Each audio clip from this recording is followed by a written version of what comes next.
Hello everyone, this Zubair Khan once again. Friends, आज के lecture में हम लोग डिस्कस करेंगे सिटी सैचुरेशन की टाइप्स को। सिटी सैचुरेशन की दो टाइप्स है, ठीक है। नंबर फर्स्ट है सिमेट्रिकल सैचुरेशन और जो सेकंड है वो क्या है, एसिमेट्रिकल सैचुरेशन। सबसे पहले हम लोग डिस्कस करते हैं सिमेट्रिकल सैचुरेशन को। जैसे इसके नाम से वाज़ेह है सिमेट्री, ठीक है। इसका मतलब ये हुआ कि जो हमारे पास एरिया अंडर द कर्व है, ये जो अबव द ज़ीरो क्रॉसिंग, ठीक है, ये ज़ीरो क्रॉसिंग है, इससे अबव और बिलो ये क्या है, ये सिमेट्रिकल है, ठीक है। अब होता क्या है कि जो हमारे पास ये मैंने जो मैग्नेटिक जो कोर है उसके अंदर जो मैग्नेटिक डाइपोल्स है उनकी मैंने डिफरेंट ओरिएंटेशंस आपको शो की हुई है, जो करंट के साथ वेरी कर रही है। अब होता क्या है कि जब फॉल्ट आता है, ठीक है, शुरू में सपोज़ हमारे पास जो प्राइमरी करंट है वो क्या था, वो ज़ीरो था। अब पॉइंट ए पर आप देख सकते हो कि जब कोई करंट हम लोगों ने अप्लाई नहीं किया था तो जो मैग्नेटिक जो कोर के अंदर मैग्नेटिक डाइपोल्स है उनकी डायरेक्शन क्या थी, रैंडमली ओरिएंटेड है, ठीक है। कुछ यूँ है, कुछ ऊपर नीचे है, मतलब सारे रैंडमली ओरिएंटेड है, अलाइन नहीं है।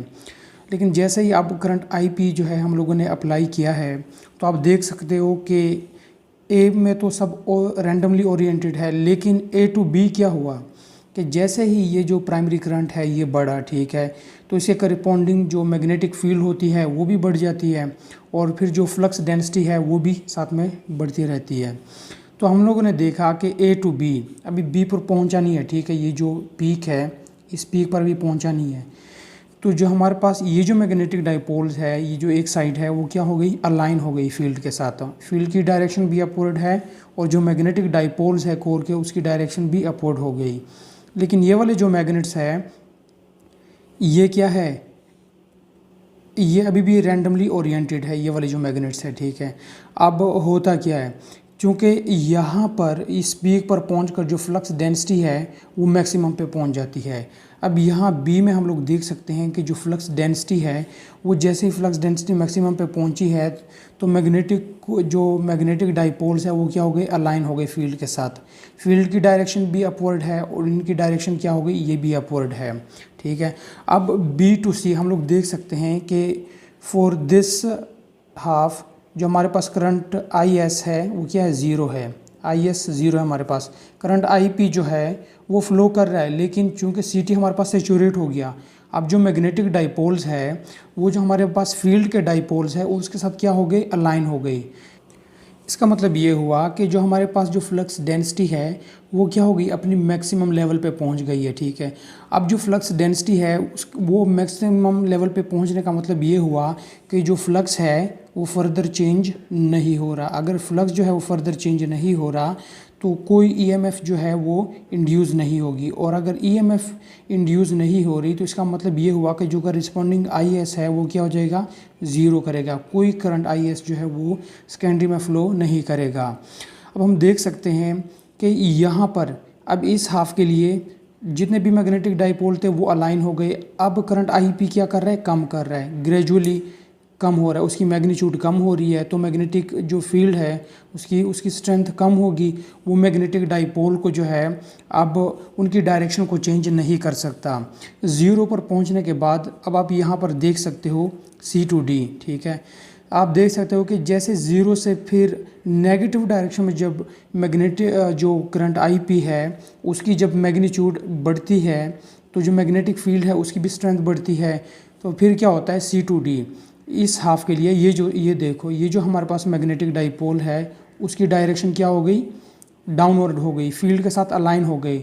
लेकिन कुछ मैग्नेटिक डाइपोल्स स्टिल जो है वो रैंडमली ओरिएंटेड है। तो ये जो हमारे पास मैग्नेटिक डाइपोल्स है, जो हमारे पास ये जो करंट रेप्लिकेट हो रहा है IP इंटू IS जो हो रहा है वो किस वजह से हो रहा है, इन मैग्नेटिक डाइपोल्स की वजह से हो रहा है, ठीक है। अब होता क्या है कि ये इस पीक पर पहुंचने के बाद, ठीक है, C to D, अब ये पॉइंट D पर पहुंचकर जो मैग्नेटिक फ्लक्स डेंसिटी है वो क्या हो गई, वो मैक्सिमम हो गई।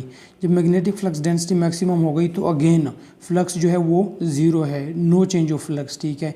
EMF क्या होगी, ज़ीरो होगी, तो corresponding IS will also be zero. तो ये अब होता क्या है कि फिर इस अपवर्ड जा रहा है, लेकिन किस तरफ जा रहा है, ज़ीरो की तरफ। अब करंट IP की मैग्नीट्यूड फिर से क्या हो रही है, डाउन जा रही है, ठीक है। तो होगा कि हमारे पास जो फील्ड की स्ट्रेंथ है वो भी कम होगी। अब जो मैग्नेटिक डाइपोल्स डाउनवर्ड अलाइन हुए थे फील्ड के साथ, वो क्योंकि फील्ड की स्ट्रेंथ इतनी ज़्यादा नहीं है कि उसको क्या कर सके, उसकी डायरेक्शन को चेंज कर सके। तो ये जो पॉइंट ई है, इसके बाद हम लोग देख सकते हैं, अच्छा पॉइंट ई के बाद आप देख सकते हो ये जो फर्स्ट साइकिल हमारा ओवर हुआ है, तो जो हमारे पास करंट की जो मैग्नीट्यूड है वो क्या हो रही है, कम हो रही है। ठीक है, करंट की मैग्नीट्यूड आहिस्ता आहिस्ता कम हो रही है हमारे पास। इसका मतलब ये हुआ कि अगर हमारे पास करंट की मैग्नीट्यूड कम हो रही है, तो जो हमारे पास एरिया अंडर द कर्व है, ठीक है, ये क्या हो रहा है, ये भी आहिस्ता आहिस्ता कम होगा।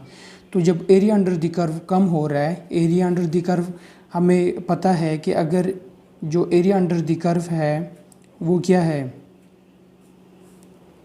Area under the curve is directly proportional to flux density.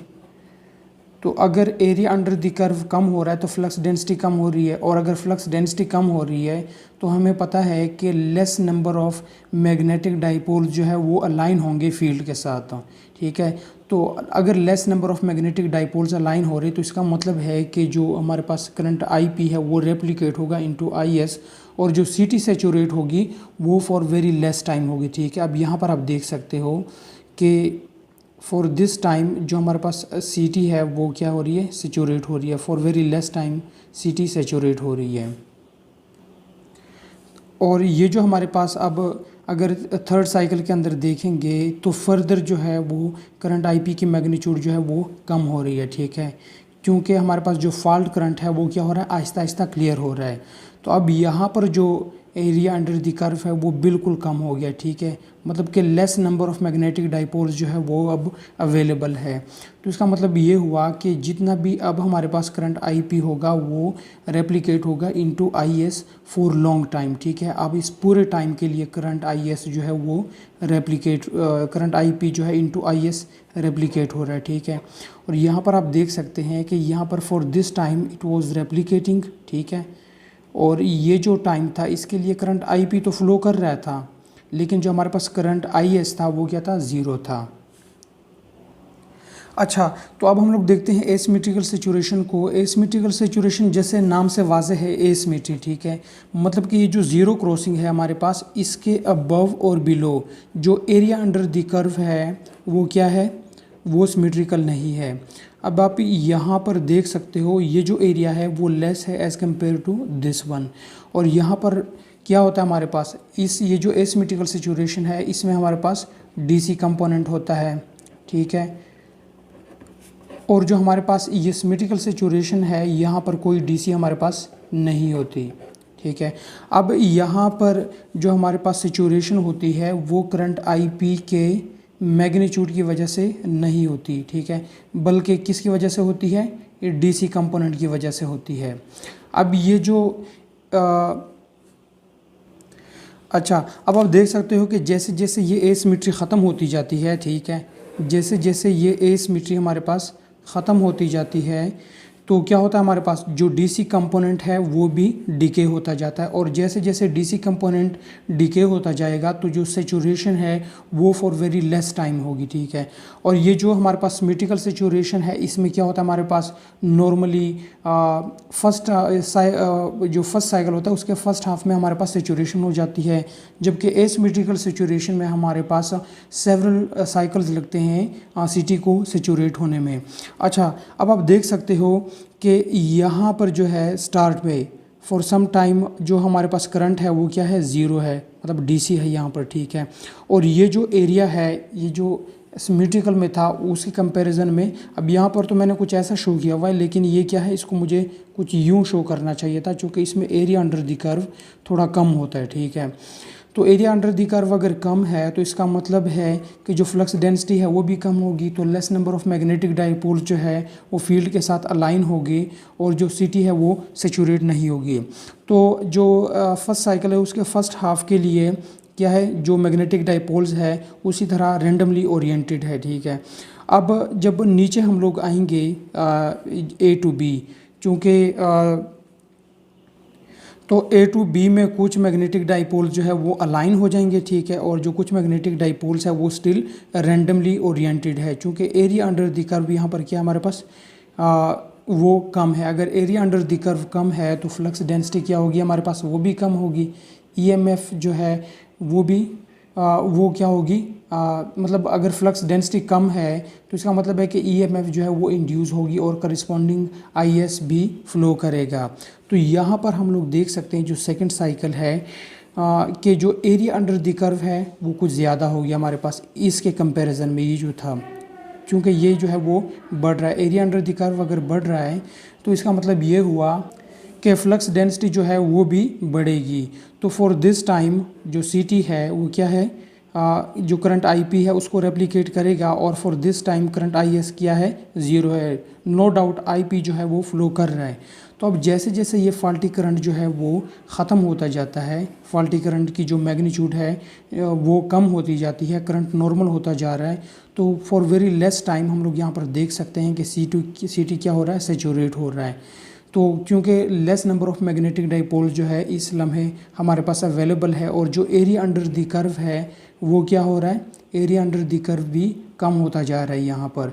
तो जो फ्लक्स डेंसिटी है वो भी कम हो रही है, मैग्नेटिक डाइपोल्स जो है वो भी उसी हिसाब से मतलब कि थोड़े हैं जो फील्ड के साथ अलाइन हो जाते हैं।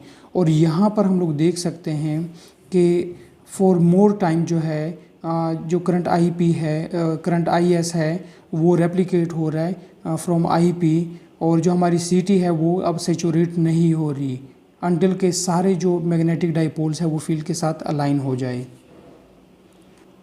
अच्छा, सेचुरेशन जो है वो आल्सो डिपेंड कि जो हमारे पास करंट IP है उसकी मैग्नीट्यूड क्या है, IP के मैग्नीट्यूड पे भी डिपेंड करती है, और उसके अलावा जो CT बर्डन है उस पर भी डिपेंड करती है। CT बर्डन के अलावा जो हमारे पास X/R रेशो है उस पर भी डिपेंड करती है, और इसके अलावा जो हमारे पास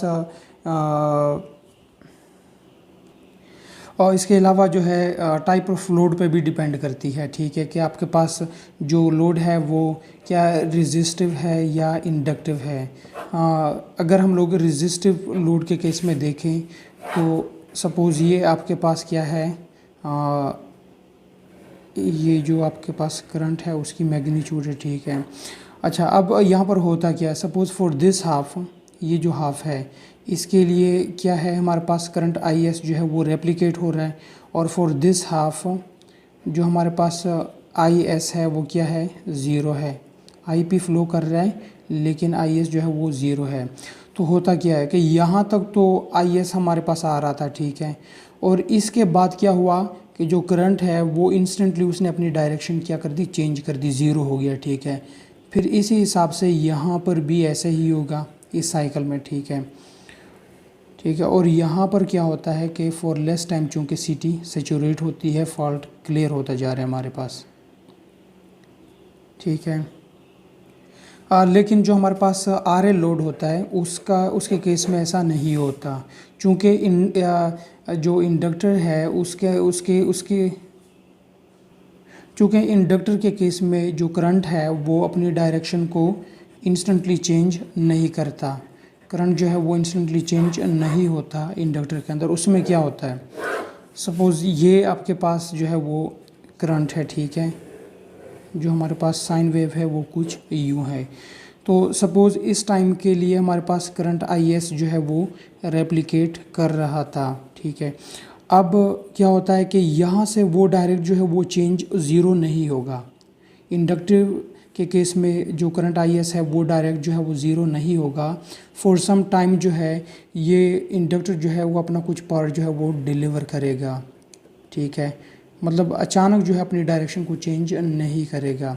इसी तरह इस केस में सपोज़ यहाँ तक जो है वो डिलीवर कर रहा था, तो डायरेक्ट जो है इंस्टेंटली ये 0 नहीं होगा, इंस्टेंटली अपनी डायरेक्शन को चेंज नहीं करेगा।